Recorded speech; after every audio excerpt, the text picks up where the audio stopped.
today we're going to be doing puddings. Have you ever wanted to go into a restaurant and order a pudding for starter, a pudding for main course and a pudding for dessert? I have. But so what we're going to do, I know we've had Christmas behind us and we're going into a new year. I thought we'd start off with just puddings. So I'm going to make a chocolate brownie and it's everything in together. It's really easy.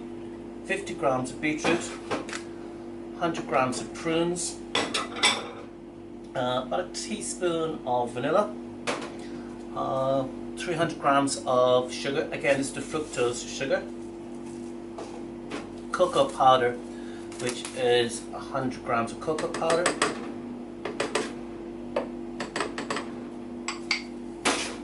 grams of self-raising flour, and half a teaspoon of bicarb. I've got 4 eggs.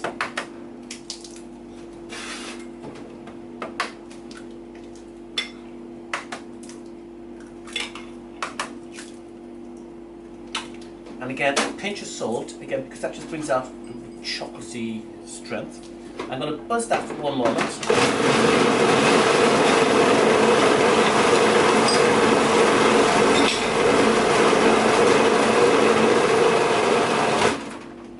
And what we want is a batter-like consistency.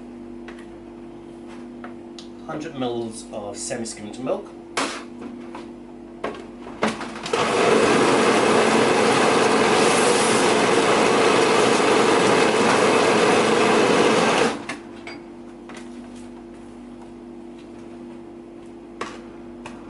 Give it 1 more whiz.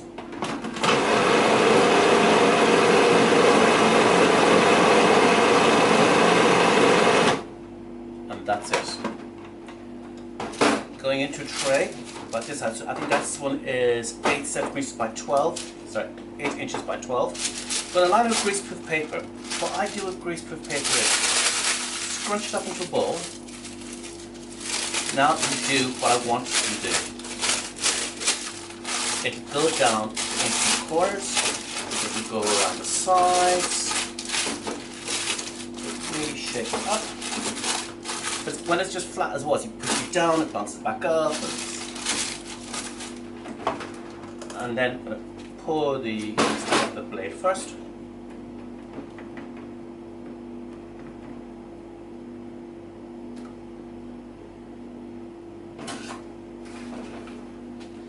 Pour the batter mix in there. See, it's quite a flowing consistency.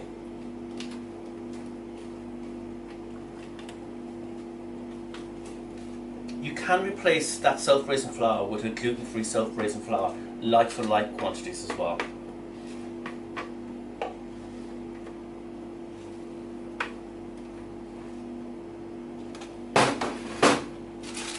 Spread it around.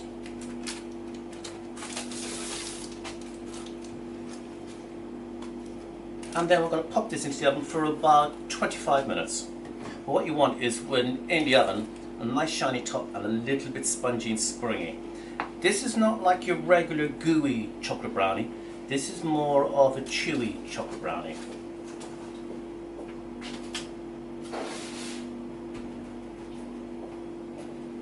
And then what you'll get is a chocolate brownie like this.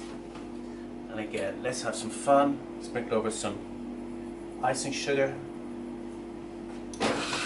That with an espresso coffee would be beautiful. I hope you enjoy it.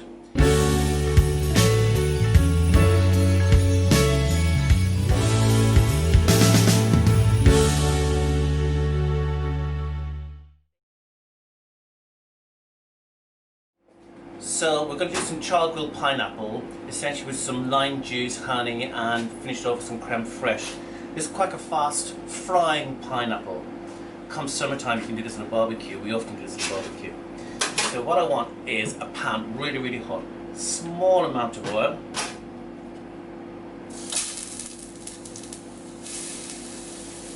I'm going to put in 4 at a time. I've kept the centres in them, just basically hold them together while they're cooking. And what we're doing here is putting some colour onto them.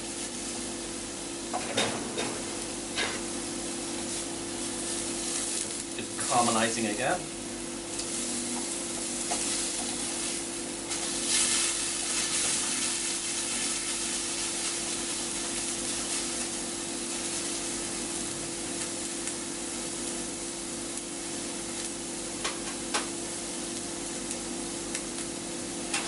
I'm going to take these off, get the other four in.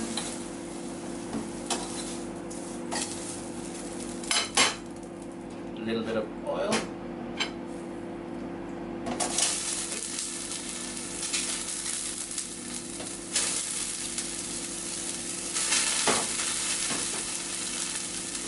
Once we brown them, I'm going to turn the heat down a little bit because we're going to add honey in it. Don't want to burn that. And some lime juice and lime zest.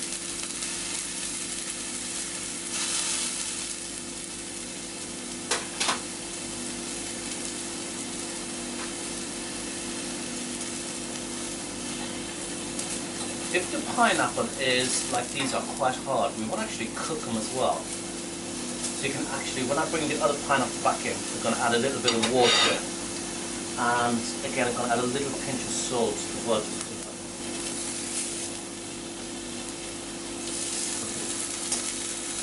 Again, these are nice and brown. So add the others back in.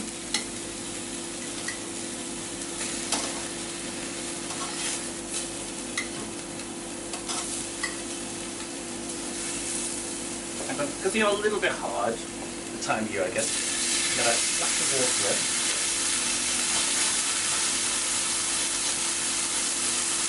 And turn the heat down. A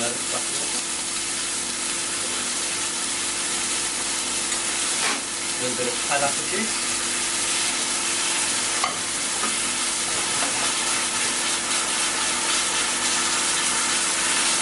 So turn them around.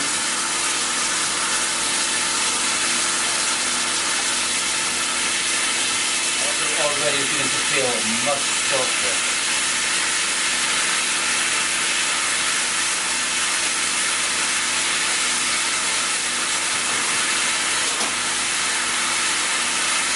The treats are 2 limes and the zest as well.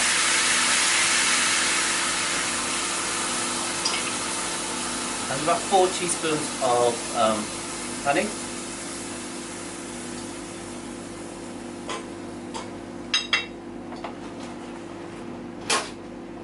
Turn them around. Cook all that up together. You could leave that cooking for a few minutes or until they get quite soft, and these are just getting just nicely soft. Now if you want to do this in advance, you can take it to this stage, hold it, put it to one side, put tin foil over it, and then when you want it, pop the whole thing in the oven to reheat for about 5 minutes.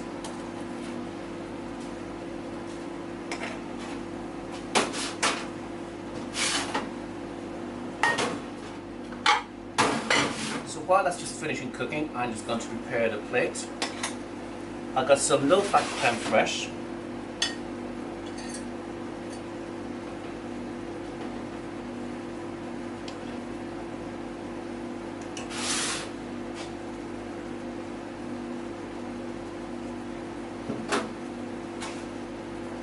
I'm going to take out, turn it off, that's cooked enough.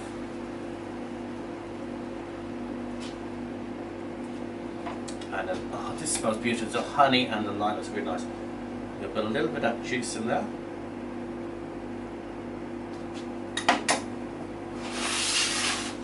And then, to give it some texture, put some ginger biscuits over it. Get ginger and pineapple, beautiful combination. And then of course, finish it off with some glitter.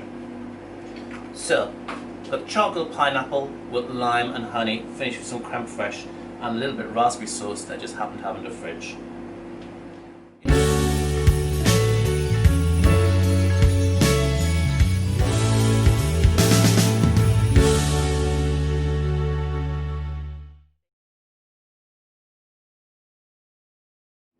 Right, so now we're going to do an Italian apricot and brandy fool. what I've got is some dried apricots, which I boiled in some water and sugar. I got about 100 mils of water and 770 grams of sugar. Again, it was the fructose sugar that I've used for this. And then also in there that I put some brandy. I'm going to add a little bit more brandy because I know it's still a little bit dry. And mix that around. This is actually quite, once you have this part done, it's quite a simple dessert to put together. It's kind of like a winter eating mess with an Italian touch. Inside here I've got 142 mils of double cream semi-whipped. I'm going to put in 500 grams of mascarpone.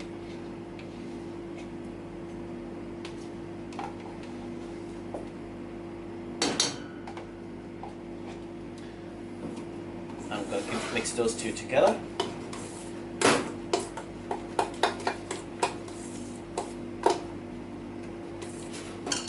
What I'm going to do now is simply add the apricots and the brandy and the sugar syrup in there. I'm going to mix the two together. So what I'm doing, I'm going to mix it in slightly. I don't want to mix it in to make it too mushy because I want to see those apricots in there as well. So I'm just going to hold, I think that's actually okay. And then I've got these soft amaretti biscuits. I'm going to just ever so do maybe into half because they get broken up a little bit more when I give them one more mix before going into the glasses.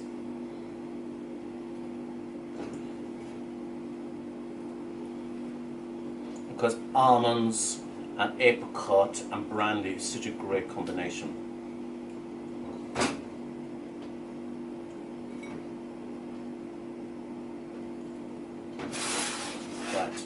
So mix that around, and this is why when I refer to it on, it's like a winter Italian eaten mess variation.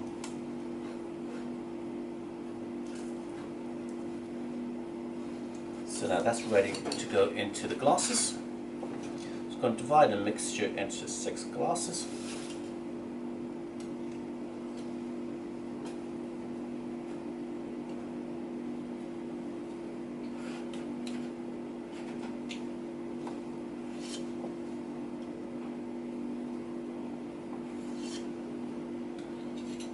I think Paris got it right on that one because it's a little bit bigger.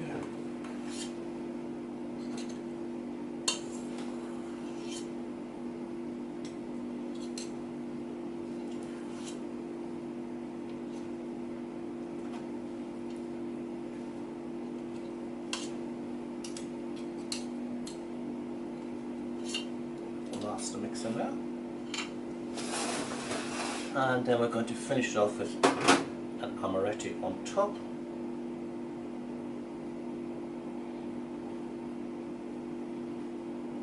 And of course, you're getting used to it by now, a little bit of glitter.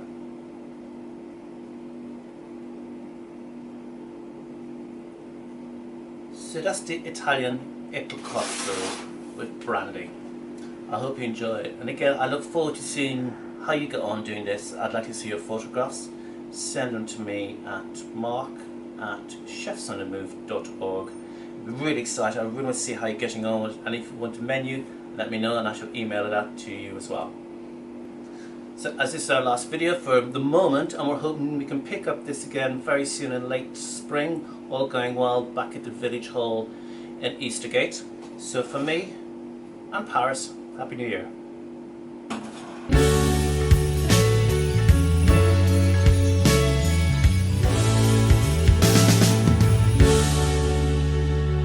Well, that's it for now, and thank you for watching. I hope you've enjoyed all the cooking demonstrations we've been doing, and it's been useful and you found it more energetic to get back into cooking again. Nina, Paris and myself, we've enjoyed seeing all the pictures that you've sent in from the various results of what you have done, which is great for us to see. We've had various questions and alternatives of what we could do for the recipes as well. I know Nina is planning to do more of these cooking demonstrations next year in the hall, and she's got other events planned for the village hall as well. All going well. So we'd just like to wish you a Happy New Year and look after each other.